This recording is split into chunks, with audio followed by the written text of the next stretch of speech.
তো এমন এক ঘটনা ঘটছে যা এখন আমার বলতেও লজ্জাজনক।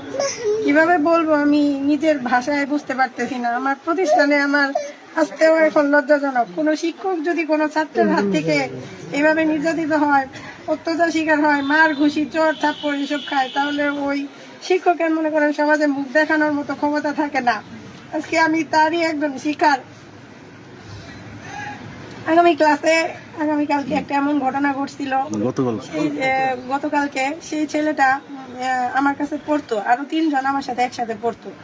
তারা কিছুদিন আমার কাছে পড়ছে, পরে হঠাৎ করে প্রাইভেটে যায় না। তাদের বেঁচে একজন সাথে যাইতো, সে হঠাৎ করে বৃষ্টির দিন একদিন আমার কাছে গেছে, যে বলতেছে ম্যাডাম প্রাইভেট পড়বো, আসছি আমি। পরে আমি বললাম যে আর বাকি 2 জন আছে, ওই বাকি 2 জন কোথায়, ওই 2 জনকে নিয়ে আসো। ওই বাকি 2 জন ছাড়া তো এইভাবে পড়ানো যায় না, অনেক কষ্ট হয়ে যায় একা একা পড়াইতে। তো ছেলে বললো স্যার ম্যাডাম মেহেদি আসে না তো, দপ্তরির ছেলে, ম্যাডাম আপনি একটু তারে ফোন দেন, ফোন দিয়ে আপনি একটু জিজ্ঞেস করেন যে কেন আসে না। পরে আমি বললাম যে আচ্ছা ঠিক আছে দাও, আমি ফোন দিই। ফোন দিছি, ফোন দিয়ে বললাম এইভাবে যে আসো না, সায়েন্সের পড়া তোমরা তো পারবা না, একদিন স্কুলে আসো, 7 দিন স্কুলে আসো না, কিভাবে পড়বা? যদি পরীক্ষায় ফেল করো তাহলে কিন্তু আমি পাশ করাই দিতে পারবো না। তোমার আব্বা হাজার রিকোয়েস্ট করে পরেও যদি যে আমার ছেলেটারে পাশ করাই দিন, আমি কিন্তু তোমার পাশ করাই দিব না। তারপরে উত্তরে সে আমার জবাব দিল, ম্যাডাম আপনি কেমন ক্ষমতা, আপনি আমার ফেল করায় দেওয়ার, আপনি করায়েন। আমি এটা শুই না, তখন আমার খুব খারাপ লাগছে, একটু মনে কষ্ট পাইছি। তখন আমি বললাম যে আচ্ছা ঠিক আছে বাদ দাও, তোমাদের আমি আর পড়াবো না, তোমাদের আর পড়াশোনা করতে হবো না, আমি আর পড়াবো না। এই বিষয়টা নিয়ে আমি আর স্কুলের হেড স্যারও বলি নাই, কোনো টিচারদের কারো সাথে শেয়ার করি নাই, যে থাক বাচ্চা মানুষ বলছেই তো ওদের আমি পড়াবো না, ওরা যদি ভালোভাবে পড়াশোনা না করে তাহলে আমার করার কিছু নাই, থাক। এটা নিয়ে সেই স্কুলে এসে বিভিন্ন ছেলে মেয়েদের সাথে আমার নামে বদনাম গায়, যে ম্যাডামে ভালো করে পড়াইতে পারে না, এই জন্য ম্যাডামের কাছে আমরা পড়া বাদ দিছি। তো এই যাদের কাছে বলছে সেই ছেলেমেয়েরা আমার মাঠে এসে অনেকগুলো আমার বলছে, তখন আমার খারাপ লাগছে। তখন আমি ছেলেটারে ডাক দিছি, ডাক দিয়া যে মেহেদি শোনো, তুমি আমাকে এইসব কথা বলো কেন? একটা ম্যাডামের কাছে তোমার পড়তে নাই ভালো লাগতে পারে, পড়বা না, ভালো কথা, পড়াশোনা করবা না, তাই বলে তুমি ম্যাডামের নামে এইসব বাজে বাজে কথা বদনাম করবা, এগুলো তো ঠিক না। তো বললাম ওখানে ক্লাস 10 এর স্টুডেন্ট 2 জন, রাহাত আর খালিদ, ওরা 2 জন ওইখানে উপস্থিত ছিল। তারা তার কথাটা শুনছে, শুই না মানে রাহাত আর খালিদ তার চাচাতো ভাই বাস স্ট্যান্ডের, আমি চিনিও না তাদের কাছে শেয়ার করছে যে আমাদের ক্লাসের ছোট ভাইরা যদি এরকম করে তাহলে কেমনে, আমাদের কথাও তো শুনে না, স্কুলের স্যার ম্যাডামদের সাথেও বেয়াদবি করে।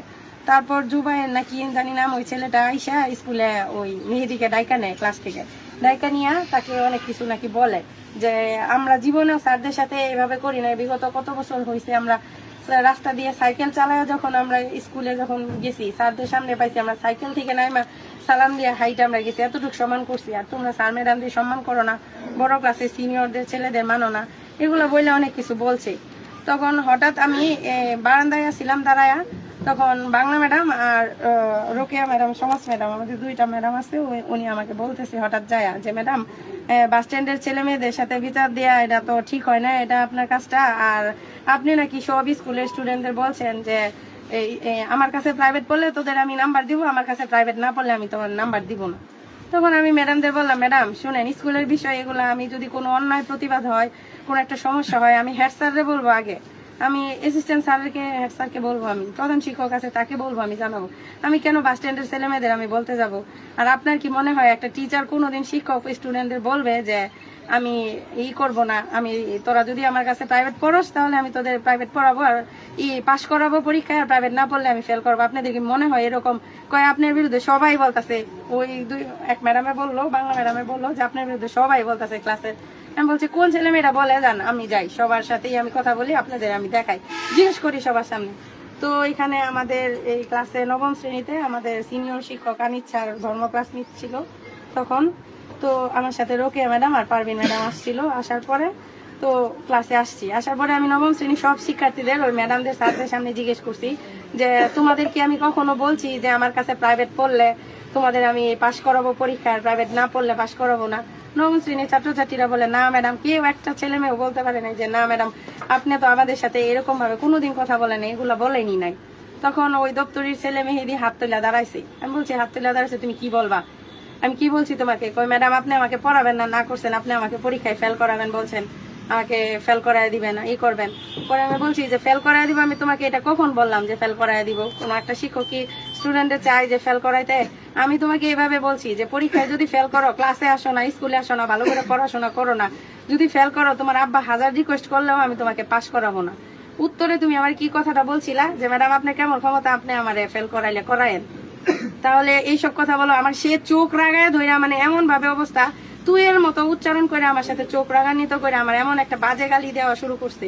তখন এটা দেখা আমি মনে করেন কাছে যাই, আমি তার গালে একটা চর দিছি। চর দেওয়ার পরেই সে কি করলো, উল্টা আমার গায়ে চর, আর স্যারদের সামনে, এতগুলো স্টুডেন্টদের সামনে মনে করেন আমার হাতে 4-5টা ঘুষি। আমার হাতে এখনো দেখেন এইভাবে ফুইলা আছে, হাত নিয়ে আমি বোঝা হইতে পারতেছি না। এই মনে করেন আমি আজকে এই ঘটনাটা যদি আজকে অন্য একটা টিচারের কাছে ঘটতো, টিচারের সাথে, এই এলাকার অন্য একটা ম্যাডামের সাথে ঘটতো, তাহলে কি অবস্থাটা হইতো? এই দপ্তরের কি বাড়িঘর আজকে ঠিক থাকতো? কেউ এভাবে ঠিক থাকতে বসে থাকতে পারতেন না। আর আমি এক অন্য দেশ থেকে আসছি দেখে আমার কাছে কেউ নাই একটা পাশে দাঁড়ানোর মতো। খুবই লজ্জাজনক এই বিষয়টা, আমি বলার মতো আমার ভাষা নাই।